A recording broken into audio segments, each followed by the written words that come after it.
He had the strength of Vieira, the goal-scoring ability of Lampard and the vision of Pirlo. Paul Pogba was a midfield talent destined to redefine the position, yet somehow, just years after winning the 2018 World Cup, his career was over. A 4-year ban from the sport he loved. This was the making of another tragic end to a wonder kid's career, until Paul Pogba has had his doping ban reduced, which means he could be back early next year. After joining Man United Youth Academy in 2009, it didn't take long for Paul Pogba to establish himself as the central figure. He was a tall, skinny kid from France who barely spoke English, but on the pitch, he was the engine that drove United to its 10th Youth Cup title. The legendary Sir Alex Ferguson saw the raw, undeniable talent, but also the risk, famously saying, "This player will be extraordinary,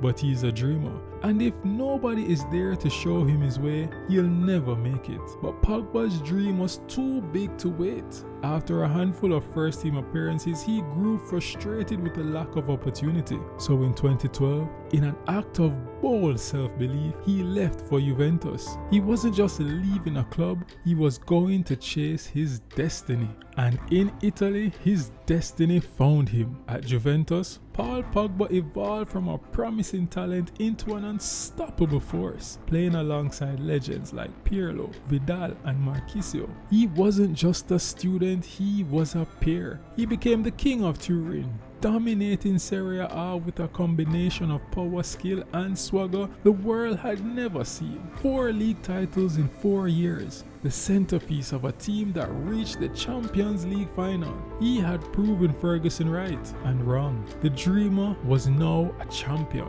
But this was just the beginning. The world stage was calling, and at the 2018 World Cup, Paul Pogba didn't just play, he led. He was the conductor, the heartbeat of the French national team.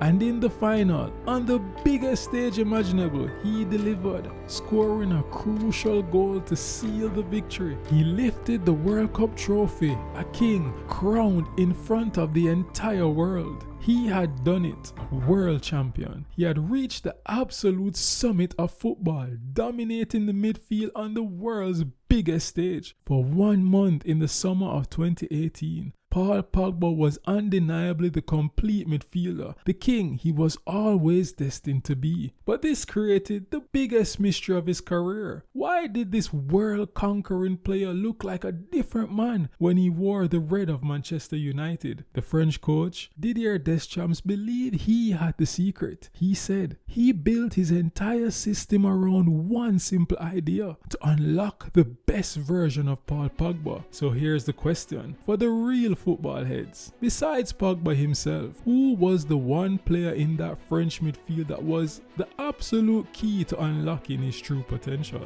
Let me know in the comments below. And so, the king returned home. In the summer of 2016, Manchester United paid a world record £89 million to bring back the player they let go for free. This wasn't just a transfer, it was a statement. Paul Pogba was the prodigal son, the savior, who, in the words of his new manager José Mourinho, would be the heart of the club for the next decade. The expectation was immense. He wasn't just there to play, he was there to save them. And at times, the magic was undeniable. Flashes of the Juventus genius, moments of brilliance that no other player on the pitch could produce. But the flashes were just that, flashes. Soon a tidal wave of criticism began to build. Pundits like Graham Souness were relentless, branding him lazy and a show pony who cared more about his brand than the team. The conflict wasn't just external. His relationship with Mourinho completely fractured, leading to public spats and the now infamous training ground bust-up. The dream was turning into a civil war.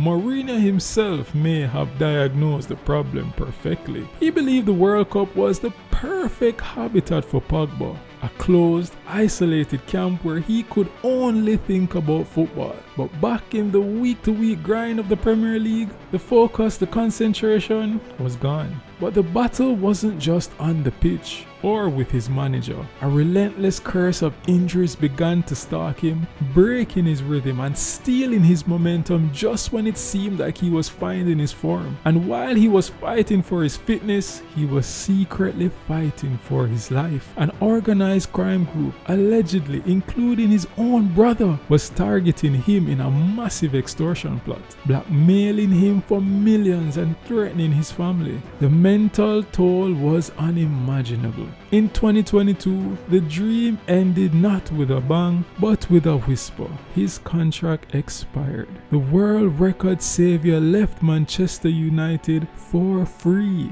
again. His return to Juventus was meant to be a fresh start, but the nightmare followed him. More injuries, more problems, and then came the final crushing blow. In February 2024, Paul Pogba was banned from football for 4 years. Pogba said, "I am sad, shocked and heartbroken that everything I have built in my professional playing career has been taken away from me. When I am free of legal restrictions, the full story will become clear. I have never knowingly or deliberately taken any supplements that violate anti-doping regulations." Powerless, heartbroken, everything he had ever built taken away in a moment. It's the feeling of total loss that can break anyone, and that feeling, it's something we all face at some point in our lives. So for a moment, I want you to connect his story to yours. Think about that moment, your own personal rock bottom, when the world felt like it was against you and everything you had worked for seemed lost. How the hell did you make it through?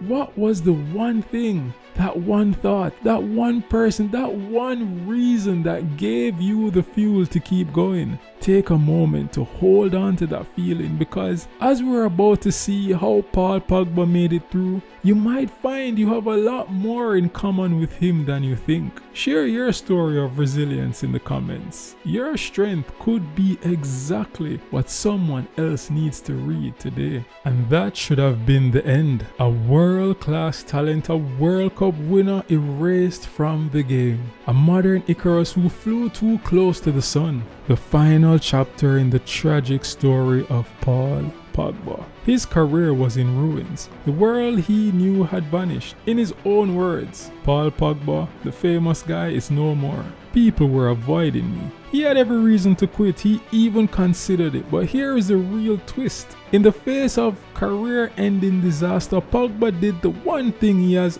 always done. He bet on himself. He refused to let the story end this way. He took his case to the highest court, the court of arbitration for sport. His argument was simple. He was not a cheater. The banned substance was the result of a supplement from a doctor taken in error, not with intent. For months, his entire future hung in the balance, waiting for a verdict that would either confirm his exile or offer a glimmer of hope. And then the news broke. The court had made its decision. Pogba had won. The ban was not erased, but it was drastically reduced. He was free to train again, free to play again, and ultimately he was back. In his own words, "Finally, the nightmare is over. I can look forward to the day when I can follow my dreams again." But this would not be a return to the superstardom of the past. Humbled, wiser, and driven, he signed a 2-year prove-it deal with AS Monaco. Lower wages, a shorter contract, a fresh start in his home country of France. The football world celebrated with him. The king was coming back. He had learned the hard way to triple check every decision, to take responsibility. The dreamer Ferguson once warned about had been forged into a warrior by the nightmare he had endured. He had returned a year before the World Cup 2026. But here's the ultimate truth about Paul Pogba. The secret that powered his impossible comeback, the nightmare that almost destroyed him, also became the fire that reforged him. In his own words, he gained 10 more years of wisdom, The dreamer Ferguson once spoke of had been forced to become a warrior. He is humbled by the experience that nearly cost him everything. He has been given a second lease on his football career, returning to his home country with AS Monaco. He is back with 1 year to prove himself before the World Cup. And so, the final, most important chapter of his story is yet to be written. Can he reignite the spark that made him a world champion? Can the prodigal son, forged by fire and failure, find his way back to the top of world football one last time?